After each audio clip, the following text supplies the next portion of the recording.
তওবা করে আবার তওবা ভাঙ্গিলাম,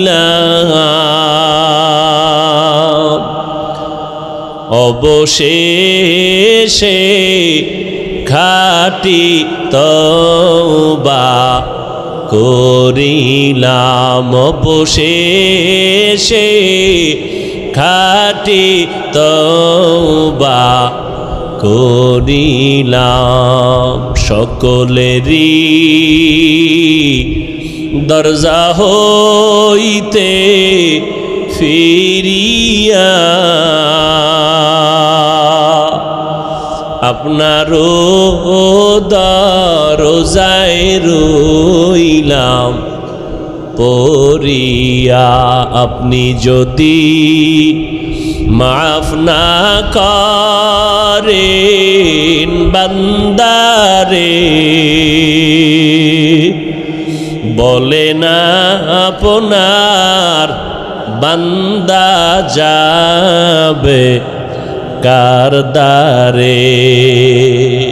قل يا عبادي الذين أسرفوا على أنفسهم لا تقنطوا من رحمة الله। আল্লাহ বলেন নবী জানায় দেন, যারা আমার বান্দা, এই জমিনে যত বান্দা কার? নাকি ওজায়ের নবীর? আল্লাহ বলেন তোমরা আমার প্রিয় বান্দা, তোমরা আর কারো বান্দা না, ওজায়েরেরও বান্দা না, ঈসা নবীরও বান্দা না, বরং তোমরা যাদেরকে খোদা খোদা বলিয়া সম্মান দেও, এদেরকেও আমি আল্লাহ সৃষ্টি করেছি। আমি আল্লাহরে কেউ সৃষ্টি করে নাই, আর আমি আল্লাহ কারো পেট থেকে সৃষ্টি। লাম ইয়ালিদ লাম ইউলাদ উলাইকাস, লাম ইয়ালিদ লাম ইউলাদ উলাইকাস, ওয়ালিদু মাউলুদেরা উ খালিকাস। আমার আল্লাহ এক, কুল হুয়াল্লাহু, আল্লাহর সাথে আর কোন অংশীদার, ওয়ালাম ইয়াকুল্লাহু কুফুয়ান আহাদ, আমার আল্লাহর সমান কেউ নাই, জাতের দিক থেকেও নাই, গুণের বেলায় নাই। আমার আল্লাহ জাত হিসাবে এক, সত্তাগতভাবে এক, গুণের বেলায় এক। আমার আল্লাহর গুণের সাথে কারো কোনো অংশ নাই।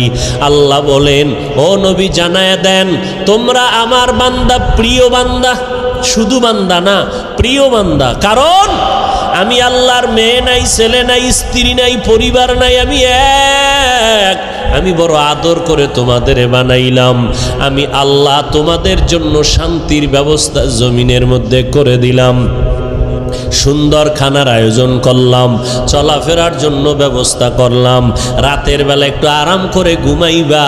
আমি আল্লাহ তোমার মাথাটায় যেন শক্ত কিছু না লেগে কষ্ট হয়, আমি আল্লাহ নরম বালিশ বানানোর জন্য গাছের আগায় তুলা দিয়া দিলাম। ওই তুলা দিয়া বালিশ বানাইয়া ঘুমা, আবার আরাম পাইয়া এমন ঘুম দিস না যে ফজরের নামাজ কাজা হয়ে যাবে। সামান্য ঘুমাইয়া ফজরের নামাজটা আদায় কর। ঘুমাইয়া যেই সময় কাটাবি, ওই সময়টাও নেকের পাল্লায় ওজন দিয়া দিব।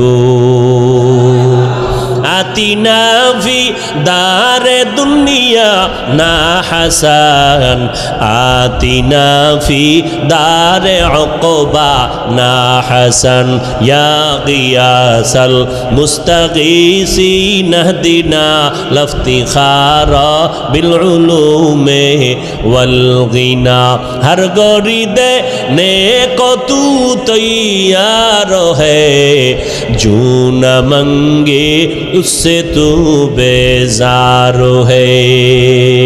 আল্লাহ তাআলা বলেন, বান্দা তোমরা আমার পেয়ারা বান্দা, আমি আল্লাহ তোমাদের এতটা ভালোবাসি, যেই ভালোবাসাটা তোমার মা তোমাকে দিতে পারে নাই, যেই ভালোবাসা সন্তানকে বাবা দিতে পারে না, যেই ভালোবাসা সন্তান মা বাবাকে দিতে পারে না, যেই ভালোবাসা কেউ কাউকে দিতে পারে না, যেই ভালোবাসাটা আমি আল্লাহ তোরে দিলাম। যদি ভালো নাই বাসতাম, আমার দেওয়া সূর্যের আলো, চাঁদের আলো, পানি বাতাস ভোগ করতেছো, আমার দেওয়া নদীর মাছ, আমার দেওয়া গাছের ফল, জমিনের ফসল খাইয়া একবারও আলহামদুলিল্লাহ বললি না। আজান হইল শুনলি আসসালাতু খায়রুম মিনান নাওম, এরপরেও মসজিদে আসলি না, বিছানায় বসে বসে পার্শ্ব পরিবর্তন করলি, এরপরেও মসজিদে গিয়া 4 রাকাত নামাজ পড়লি না। জোহরের সময় ডাকলাম আসলি না, আসরের সময় ডাক দিলাম আসলি না রে বান্দা, মাগরিবে ডাক দিলাম আসলি না, এশার নামাজেও ডাকলাম সারা দিলি না রে গোলাম। আমি আল্লাহর দেওয়া সব নেয়ামত খাইয়া আমার হুকুম তো মানলি না, বরং উল্টা আমার বিরোধিতা করলি। আমি আল্লাহ যা পছন্দ করি তুই তা পছন্দ করো না, আমি আল্লাহ আমল পছন্দ করি তুই আমল পছন্দ করো না, বরং নিজেও নামাজ পড়ো না, যারা নামাজ পড়ে তাদেরকেও পছন্দ করো না, নিজেও দাড়িটা লম্বা করো না, যারা দাড়ি লম্বা করে তাদেরকেও পছন্দ করো না, নিজেও টুপি পরো না, যারা টুপি পরে তাদেরকেও পছন্দ করো না। এরকম আছে না নাই? টুপির ভেতরে গোলমাল, টুপি নিজেও পরে না, যারা পরে এদেরকেও পছন্দ করে না, নিজেও পর্দা করে না, যারা পর্দা করে তাদেরকেও পছন্দ করে না। আল্লাহ কয় এত নাফরমানি করলি, আবার ফাঁকে ফাঁকে আমার দেওয়া নেয়ামত খাইয়া খাইয়া আলেম ওলামারা পায় ধরে ধরে নামাজের কথা বলে, আর তোরা বেঈমান আমার দেওয়া নেয়ামত খাইয়া নিমক হারামের মতো আবার আলেমের বিরুদ্ধে লিস্টি তৈরি করো। আছে না নাই? ওরে তুই লিস্টি কয়বার তৈরি করবি? আমি মাওলা তো তোর লিস্টিটা ঠিক মতো টানাইয়া রাখছি, আজরাইলের কাছে চিঠি দিয়া রাখছি, যেদিন সময় হবে রুহুটা ধরে টান দিবে, তোর বাড়ি গাড়ি সব দুনিয়ায় পড়ে থাকবে, সন্তান আব্বা বলে ডাকবে, জবাব আর দিতে পারবি না। ওই 5 তলা বিল্ডিং থেকে তোরে নামাইয়া যতই টাকার মালিক হও, যমুনা গ্রুপের মালিক করোনায় আক্রান্ত হয়ে গেল, 1000 কোটি টাকা দিয়া চাইলো আমার দেহটা সুস্থ করে দাও, কেউ ডাক্তার আজও পর্যন্ত পারল না। বান্দার সব দুনিয়াতে ফালাইয়া চক্ষু অন্ধ হয়ে গেল, 3টা সাদা কাপড় নিয়ে কবরের বাসিন্দা হয়ে গেল। এখন খবর নাও, যমুনার মালিকের মাইয়া ভোলারা এরা আনন্দে চিৎকার দেয়, বাবার খবর নেয় না। কথা ঠিক নেই? বাবার খবর নাই, শেষ। এখন বাবার যত টাকা পয়সা নিয়ে সব আনন্দ করে, একবারও বাবার চিন্তা অন্তরে আসে না, দোয়া করানোর চিন্তা আসে না রে বাবা। নামাজও পড়ে না, রোজাও রাখে না, বাবার জন্য একবার আলহামদু সূরা কুল হু আল্লাহ পড়িয়া দোয়াও করার ভাগ্য হয় না। এই তো দুনিয়া, এই তো টাকা, এই বাড়ি। দুনিয়াটা স্বপ্নের মতো, স্বপ্নে দেখতেছি বিলকিসের সিংহাসনে ঘুরি, ভিআইপি আকারে আমি ঘুরতেছি, মেহমান, দেশে দেশে রাষ্ট্রদূত হইয়া সম্মানের সফর করি। চোখ দুইটা যখন ঘুমের থেকে খুলে গেল, তাকায় দেখি নিজের মশারির ভিতরে হাবুডুবু খাইতেছি। ঠিক দুনিয়াটা এমন, আজকে দেখি বিল্ডিং, টাকা পয়সা, বাড়ি গাড়ি, সামনে গাড়ি পেছনে গাড়ি, ভিতরে নারী, আরো আছে মদের আড্ডা, কত পানীয়, কত আনন্দ, কত আনন্দ। ডানে আমার গার্ড, বামে গার্ড, সামনে পেছনে সিকিউরিটি গার্ড। আমার পাহারাদারের অভাব নাই, টাকার অভাব নাই, গোলামের অভাব নাই। আমি নিজের হাত দিয়া খানা খাই না, কেন? আমার হাতটা ময়লা হয়ে যাবে। আমারে খানা চাবিজ দিয়া আর একজনের মুখে তুইলা দেয়। কি কত বাহাদুরি! কিন্তু চক্ষু যখন বন্ধ হয়ে যাবে, হঠাৎ দেখবা গায়ের গেঞ্জিটা পর্যন্ত নিজের আপনজনেরা বেলেট দিয়া কাইটা রেখে দিবে। জামাটা খুলে দাও, গেঞ্জি খুলে রাখ, তাড়াতাড়ি বাজারে গিয়া নরমাল অল্প দামের কাফন কিনে নিয়ে আয়, কবর খনন কর, বাঁশ বাগানে বাঁশ খনন, বাঁশ কাঠ, কলা পাতা রেডি কর, গরম পানি রেডি কর, লাশটা ঘর থেকে তাড়াতাড়ি নামা, কয় বাইরে বৃষ্টি, কয় বৃষ্টি হোক, পলিথিন কাগজ দিয়ে পেঁচাইয়া বাইরে রাখ, এখন আর মরা লাশ ঘরে রাখা যাবে না। কে কয়? বাইরের মানুষ। নিজের আপন জনে রাখা, নামা ঘর থেকে লাশ নামাও, কয় বৃষ্টি বাইরে, কয় বৃষ্টি টিষ্টি বুঝি না, ওগলা পাতা আর পলিথিন দিয়ে পেঁচাইয়া রাখো। ইমাম সাহেবরে খবর দাও জানাজার জন্য, কয় বৃষ্টি এখন কি করি, 2 দিন বৃষ্টি চলে, একটু রাইখা দেই ঘরের মধ্যে, পাহারা দাও, কয় না, যেভাবেই হোক পলিথিন উপরে দিয়া কবর খনন কর, ভেতরে কোনো রকম রাখতে পারলেই হয়, দোয়া দায়ী লাগবে না, চাপা মাটি দিয়া চইলা আয়, এখন আর এই মরা লাশের পাহারা দিতে পারবো না। শুধু তাই না, করোনায় দেখাইয়া গেল, কয়েক মাস আগে তোমরা তো ফেসবুক শরীফের ভেতরে দেখেছো, এই যে ঢাকা বাড্ডা থানার ভেতরে আজদাহা 2টা সন্তান, মহিষের মতো 2 সন্তান, বাবা লেখাপড়া শিখাইয়া গেল, বাবা টাকার অডেল সম্পদ রেখে মরে গেল, সন্তানেরা বাবার সম্পদ নিয়ে 24টা ঘন্টা ঝগড়া করলো, বাবার লাশটা পড়ে রইল, দাফন করার সময় পাইল না। 2 সন্তান, বাবার টাকা পয়সা নিয়ে ঝগড়া, বাবার লাশ দাফনের ফিকির নাই। এমন কুলাঙ্গার সন্তান জন্ম দিয়া কি লাভ হবে? আর এমন কুলাঙ্গারের বাবা দাবি করে কি লাভ? যেই সন্তানের মানুষ বরদোয়া করে, এই সন্তানের বাপ হইয়া লাভ কি হবে? এমন সন্তান জন্ম দিয়া কি লাভ হবে?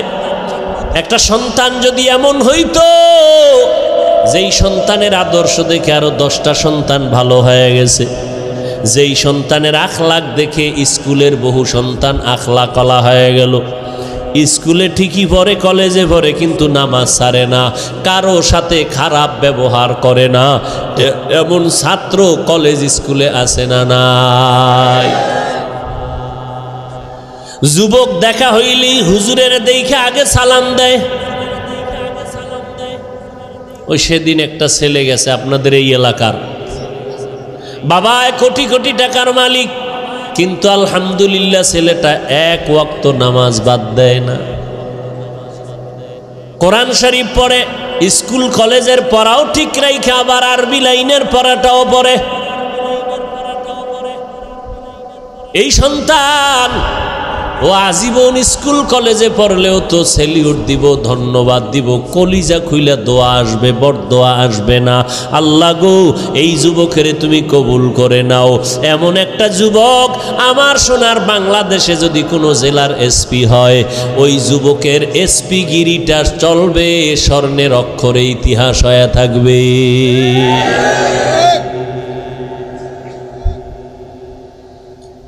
আল্লাহ পাক বলেন, আমি মুমিনদের চাই বিনা হিসাবে জান্নাত দিতে, কারণ একটা সেকেন্ড হাসরের মাঠে দাঁড়ানোর ক্ষমতা কারো হবে না।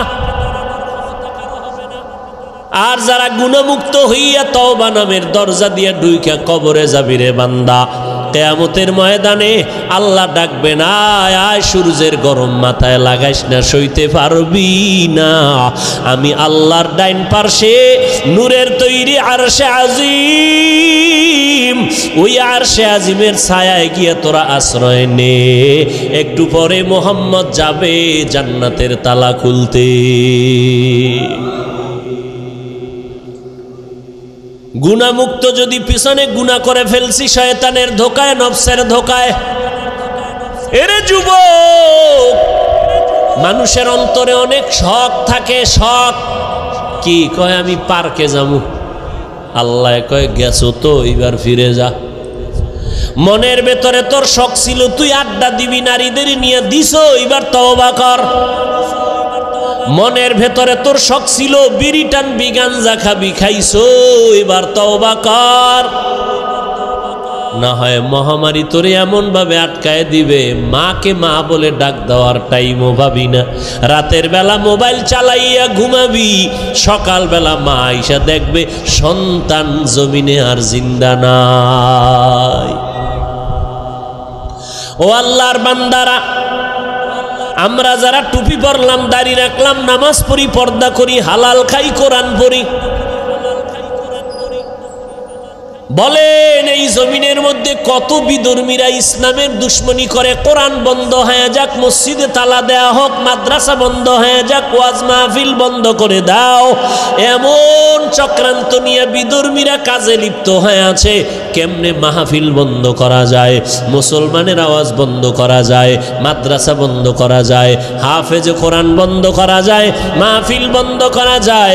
এত দুশ্মনের মাঝেও আবার একদল তাদের সাথে গিয়া তাল মিলায়, ইসলামের ব্যানার লাগাইয়া এরা ওই মুনাফিক বেঈমানের সাথে গিয়া তাল মিলায় কয় ঠিকই আপনাদের পদক্ষেপ ঠিক আছে, এত ভালো ভালো না, তাবলিগে গিয়া লাভ নাই, তাবলিগটা বন্ধ করে দাও, চরমনাই গিয়া লাভ নাই, চরমনাই বন্ধ করে দাও, কোন পীরের কাছে গিয়া লাভ নাই, আহলে হক পীর মাশায়েখের দরজায় তালা লাগাও, ওয়াজ মাহফিল বন্ধ করে দাও। এই রকম একদল মুনাফিক বেঈমানের সাথে তাল মিলাইয়া তাবলিগে যাইও না, চরমনাই যাইও না, দেওবন্দি কওমি মাদ্রাসায় যাইও না, ওই ওয়াজ মাহফিলে এদের সামনে বসবা না, আবু হানিফার মাযহাব অনুযায়ী চলিও না। এই রকম বলনেওয়ালা অন্তর খারাপ মানুষ আছে না নাই? আমি বলি ভাইজান, আপনি কেন এগুলো বলতেছেন? ঠিক আছে, আমি মূর্খ, মূর্খ হিসাবে একটা প্রশ্ন আপনাকে করি ভাইজান। আপনার কথা আমি 1 মিনিট মেনে নিলাম, চরমনাই যাব না, উজানি যাব না, বাহাদুরপুর যাব না, নানুপুর যাব না, আহলে হক কোনো পীরের কাছে যাব না, দেওবন্দে যাব না, কওমি মাদ্রাসায় যাব না, তাবলিগে যাব না। খবরদার, আপনার কথা 1 মিনিটের জন্য মেনে নিলাম। এইবার আমার মূর্খ হিসাবে আপনার কাছে দাবি, বলেন এই এই এই এই ঠিকানায় যাব না, তাহলে আমার তো আল্লাহ দরকার, আমার তো নবী দরকার, আমার তো মোনাজাতে কান্না দরকার, আমি গুনাহ থেকে মুক্ত হওয়া দরকার, আমি তো আমার হাতটাকে পবিত্র বানানো দরকার, আমি তো সুন্নাতওয়ালা পোশাক পরা দরকার। বলো এই এই ঠিকানায় যাব না, নতুন একটা ঠিকানা দাও যেখানে গেলে বয়ানে কান্না আসবে, দিলটা নরম হবে, আখেরাতের কথা স্মরণ হবে, দাড়ি বিহীনওয়ালা দাড়িওয়ালা হয়ে যাব, সুদখোরওয়ালা সুদ ছেড়ে দিব, বেপর্দাওয়ালা পর্দা করব, আল্লাহর নবীর সুন্নতের মালাটা গলায় লাগাবো। এমন একটা ঠিকানা আমাদের বলে দাও। এরা এদিকেও যাইতে দেয় না, ঠিকানাও নতুন দেয় না। তাহলে আমরা বুঝতেছি এরা আসলে আমাদের কল্যাণ চায় না, এরা বিধর্মীদের পা চাটা দালালি করে। এই যুবকেরা, সহজ কথা না বুঝলে আর কেমনে বুঝাবো? তাবলিগে যাব না, চরমনাই যাব না, আবু হানিফারে মানব না, কওমি মাদ্রাসায় যাব না, দেওবন্দির কাছে যাব না, সব ছেড়ে দিব। তবে কোথায় যাব? ঠিকানা দাও আলাদা, যেখানে গেলে দাড়ি উঠবে, টুপি উঠবে, দাড়ি উঠবে, পাগড়ি উঠবে, কান্না আসবে, আমল হবে, মা বাবার খেদমত করতে পারবো, আকীদা ঠিক হবে, এরকম একটা ঠিকানা দাও। ঠিকানাও দেয় না, ঠিকানাও। আর এরকম ঠিকানা আমরা তো দেখিও না, যে চরমনাই, তাবলিগ, দেওবন্দি, কওমি, উজানি, বাহাদুরপুর, নানুপুর, হক্কানি পীর মাশায়েখ ছাড়া ভণ্ড যেটি আছে এদের কাছে গেলে যে দাড়ি উঠবে, কান্না আসবে, এরকম একটা জায়গাও বাংলাদেশে আমি দেখি না। বরং তাবলিগে আসিল, একটু আমল টামল করছে, ঠিকানা হারাইয়া উল্টা পাল্টা দৌড়াইয়া কয় তাবলিগ করা শিরিক। দাড়ি ছোড়ো কেন? কয় মওদুদি সাহেবের ফতুয়ায় আসি, এখন মদিনার ফতুয়ায় নাই। কি আমল টামল সাইরে দিস, আগে একটু নফল টফল পড়তাম। না না না, নফল নাই। আরে নফল পড়ব মিয়া, আমগো হুজুরে কইছে বিতির নামাজও লাগে না, ব্যাস। অমুকে কাফের, অমুকে মুশরিক। আরে বাপরে বাপ, এটা কাফেরের কন্ট্রাক্টারই লইছে। আছে না নাই? কাফের কইতে জিব্বায় মোটেও বেরেক নাই। এগুলো কেন? আল্লাহর ভয় অন্তরে না থাকলে এগুলো হয়। আরে আমরা আমগো বিপরীত লাইনে যারা আমগো খালি গালি দেয় মোহাব্বতে বিসমিল্লা সারা, পাঁচকল্লি ছিঁড়ে ফেলে দাও, এটা মুসলমানের টুপি না, এইভাবে বলার পরেও আমরা কখনোই অশালীন কথা বলি নাই, বলছি। অথচ আমাদের বড় বড় ব্যক্তি যারা বুজুর্গ, এদের নাম নিয়ে নিয়ে আহা কি বলবো, আল্লাহ হেদায়াত দান করুন। সব ভেজাল থেকে মুক্ত হওয়ার একটাই মাত্র পথ। কি পথ? গেছে, ভুলে গেছে কি? আল্লাহ বলেন, বান্দা তওবা ভঙ্গ করেছো, আবার কর, আবার কর, আবার কর। কারণ আমি তওবাকারীকে কেমন ভালোবাসি জানো নি রে বান্দা? আমি আল্লাহ তওবা করনেওয়ালারে এত মোহাব্বত করি, গুনাহ করাটা এত মারাত্মক না, তওবা না করাটা যেমন মারাত্মক। আমি আল্লাহ পাক তওবার দরজা খুলে ডাকতে থাকি, ও বান্দা কি পরিমাণ গুনাহ করছো, আয় ক্ষমা চা, পাহাড় পরিমাণ এখনই মাফ করে দিব। কারণ এটা আমার স্পেশাল পাওয়ার। আমি আল্লাহ তোরে এতটাই মোহাব্বত করি, তওবা করবি। আমি আল্লাহর মোহাব্বত নিয়া জাহান্নামের ভয়, 2 ফোঁটা চোখের পানি ছেড়ে যদি তওবা করো, চোখের পানিটা গালের নিচে যাওয়ার আগে সব গুনাহগুলো মাফ করে দিব। ও আল্লাহর বান্দা, যুবক ভাইরা, বৃদ্ধ বাবাজিরা, পর্দার আড়ালের মা বোনেরা, আজ আমরা টুপি মাথায় দিলাম, আল্লাহকে দেখি নাই, নবীরে দেখি নাই, কোরআন পড়ে দেখলাম, হাদিস পড়ে দেখলাম, আজও পর্যন্ত কোরআনের একটা ভুল কেউ বের করতে পারে নাই, পারলো নি।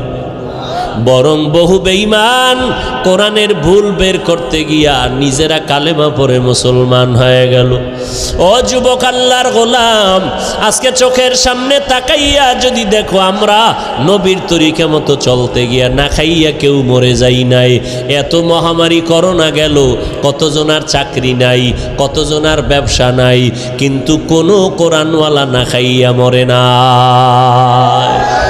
কাদের কুদরত দারি বার কামাল, আন্তা রব্বি আন্তা হাসবি জুল জালাল, তুহি কাদের জলিলুল্লাহ জাহাদার, বহর হালে তুহি মেরা নেগাহদার। আল্লাহ পাক রব্বুল আলামিন বলেন, এই কোরআনে কোনো ভুল নাই, চ্যালেঞ্জ দিয়ে দিলাম। ও যুবক, আজকে তুমি মনে মনে ভাবতেছো টুপি মাথায় দিলে মাথা গরম, দাড়ি লম্বা করলে যৌবনের ভাব চলে যাবে। ও আল্লাহর গোলাম, এত চিন্তা তো আমগো মাথায় ছিল। টুপি মাথায় দিলে মনে হয় স্বাধীনতা থাকবে না, না খাইয়া মরবো না। ও যুবক ভাই, আপনারা যারা নামাজ পড়েন না, দাড়ি রাখেন না, পর্দা করেন না, হালাল খান না, নবীর তরিকা মানেন না, আপনারাও 3 বেলা খান, আমরা কোরআনওয়ালারাও 3 বেলা খাই, নাকি না খাইয়া থাকি? আপনারাও ঘুমান, আমরাও ঘুমাই, আপনারাও ব্যবসা করেন, আমরাও ব্যবসা করি, আপনারাও চাকরি করেন, আমরাও চাকরি করি, আপনারাও দেশ বিদেশ সফর করেন, আমরাও। তাহলে আমরা টুপি আর দাড়ির কারণে ঠগলাম কই? হ্যাঁ, বরং সম্মান তো আলহামদুলিল্লাহ 1000 কোটি গুণ আপনাদের তুলনায় কোরআনওয়ালাদের বেশি না কম? চেয়ারম্যান সাহেব দেখলেই সালামু আলাইকুম হুজুর দোয়া করবেন। নির্বাচনের আগে ইমাম খতিব সাহেবের কাছে গিয়া কয়, হুজুর দোয়া করবেন, নির্বাচনে দাঁড়াইলাম। এমপি সাহেব দেখা হইলে দোয়া করবেন, সালামু আলাইকুম। মন্ত্রী মহোদয় দেখা হলে হুজুর দোয়া করবেন। এইভাবে অসুস্থ রোগী হসপিটালে কান্না করে, সন্তানেরা দৌড়ায়, হুজুর দোয়া করবেন। 1 খতম কোরআন পড়েন। ও আল্লাহর বান্দারা, আজকে ধুলা দিয়া চোখের মধ্যে বাজে কথা বলে, হুজুর হুজুরেরা ভিক্ষা করে খায়। খোদার কসম, হুজুরেরা ভিক্ষা করে খায় না, বরং মানুষের অন্তরে আল্লাহ এই পরিমাণ মোহাব্বত বাড়ায় দিলেন, মানুষগুলো কলিজা দিয়া হুজুরদের মোহাব্বত করে। একটা গাছে ভালো ফল হয়, কয় বড় ফলটা হুজুরের দিয়া দিমু, ইমাম সাহেবরে দিয়া দিমু। ভালো খানার আয়োজন করে, বলে ইমাম সাহেবরে দাওয়াত দাও, হুজুরের টাকা দাও, হাদিয়া দাও। এই হুজুরের প্রতি মায়া মোহাব্বত অন্তরে বাড়াইলেন কে? হুজুরেরা কাউকে বলে না আমারে 5 টাকা দাও, 10 টাকা দাও, না খাইয়া মরে গেলাম, না, বরং আল্লাহর কাছে দোয়া করে। আর আল্লাহর বান্দারা টাকা নিয়ে মাদ্রাসায় গিয়ে কয় হুজুর 10টা এতিম ছেলের একবেলা খানা খাওয়াইতে চাই, কি লাগবে? এই লাগবে বলে দিয়া দিলাম। আমার আম্মা জান অসুস্থ, একটু দোয়া করবেন। সম্মান তো দুনিয়ার লাইনেও কম নাই। এত দুশ্মনের মাঝে কোরআনওয়ালা টুপিওয়ালারা যদি এত সম্মান পায়, আখেরাতের ময়দানে একক ক্ষমতা থাকবে আমার আল্লাহর। ও বান্দা বলো সেই দিন কোরআনওয়ালার সম্মান কেমন হবে? এগুলো বুঝানোর কোনো ভাষা নাই।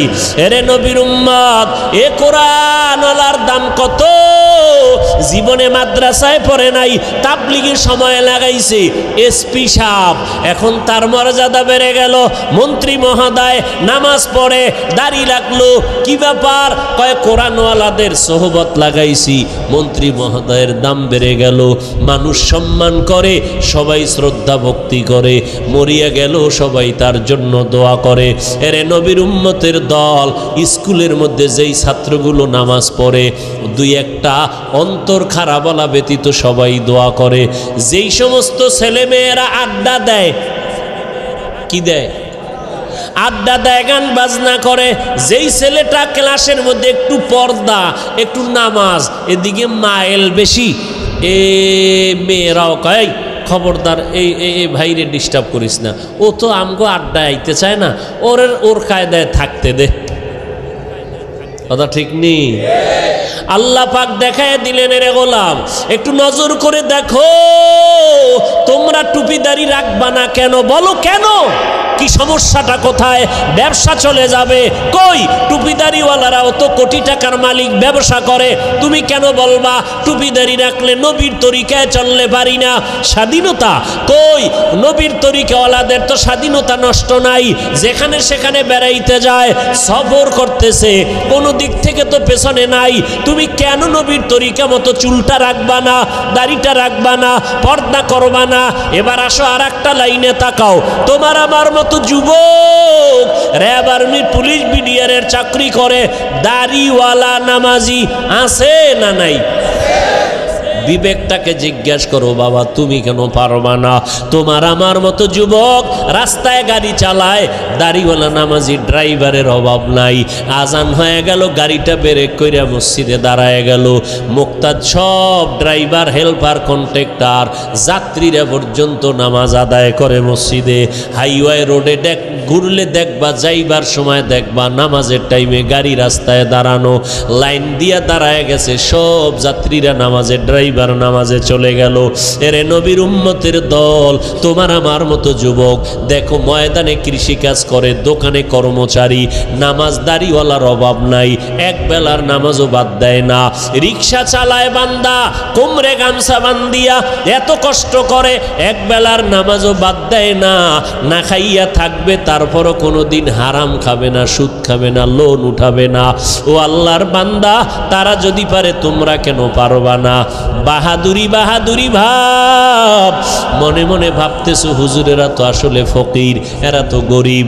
আসলে না, আমরা গরিব না, কারো কাছে ভিক্ষা করে আমরা চলি না। তুমি যদি একটু জ্ঞান খাটাইয়া তদন্ত করো, তোমার বাবার যে এত টাকা পায় কই, তুমি যদি তদন্ত করে দেখবা, হয়তো তোমার বাবায় জাকাতটা ঠিক মতো দেয় না, তোমার বাবায় হালাল হারাম মিশ্রিত কইরা ব্যবসা করে, তোমার বাবায় জুলুম কইরা কইরা টাকা পয়সা নেয়, অথবা সরকারের টাকা চুরি কইরা এরপরে নিজের পুঁজি বাড়ায়। ও বাবা, দেখবা তোমার বাবার থেকে ডাকাত আর কেউ নাই। হুজুরেরা চোর না, ডাকাত না, বরং তুমি খোঁজ নিয়ে দেখো হালাল ভাবে ব্যবসা কয়জনে করে, হালাল ভাবে চাকরি করিয়া কে কয়তলা বিল্ডিং করেছে, একটু নজর করে দেখো। কোন হুজুরকে তোমরা ছোট মনে করিও না।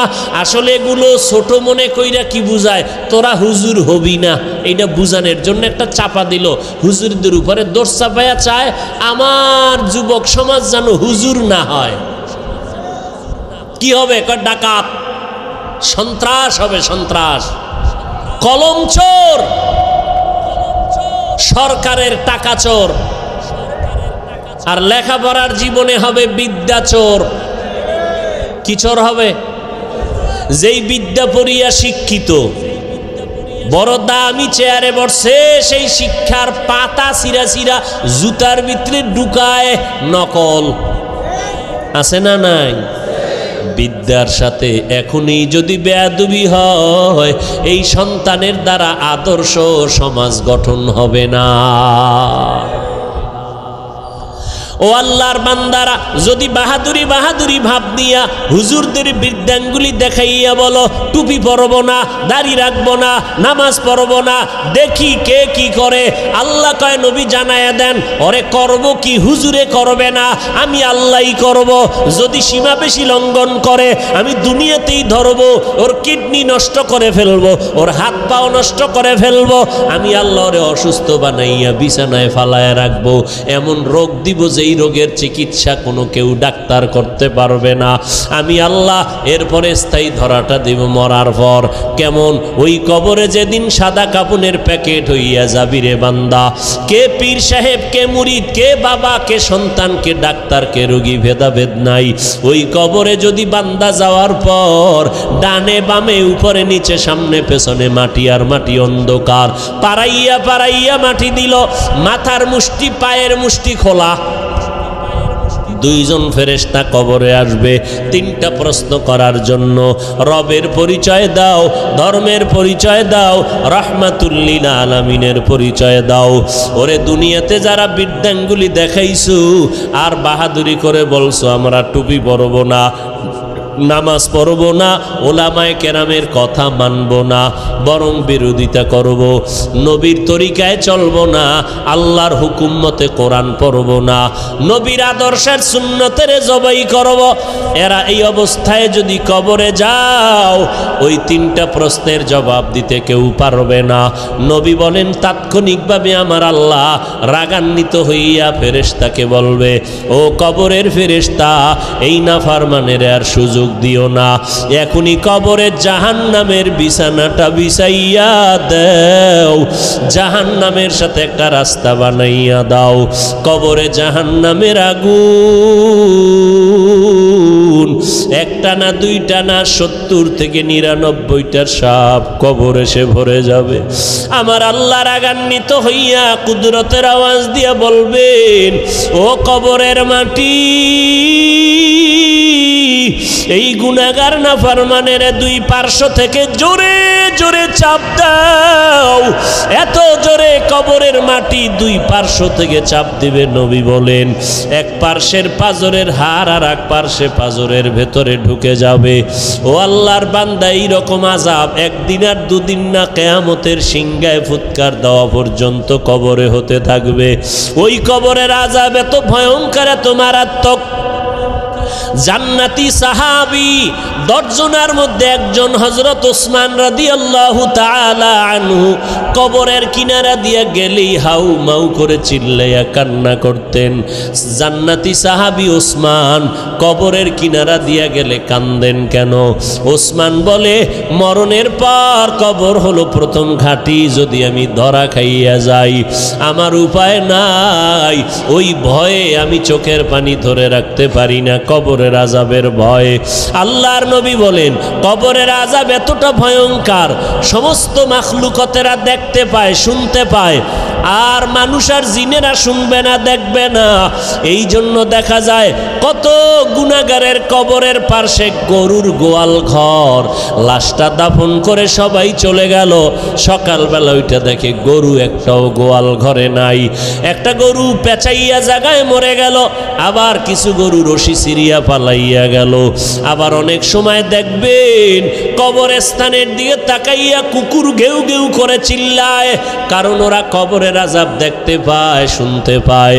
কবরের আযাব সহ্য করতে পারে না রে বাবা। আল্লাহর কাছে তওবা করো। যার কপালে হেদায়াত আছে আল্লাহ তার এই ময়দান থেকে হেদায়াত দিয়ে দিবেন, চোখে পানি আসবে। আর যার কপাল বড় খারাপ, গুনার কারণে দিলটা এত পরিমাণ পাথরের মতো শক্ত, দিল নরম হয় না, চোখেও পানি আসে না রে বাবা।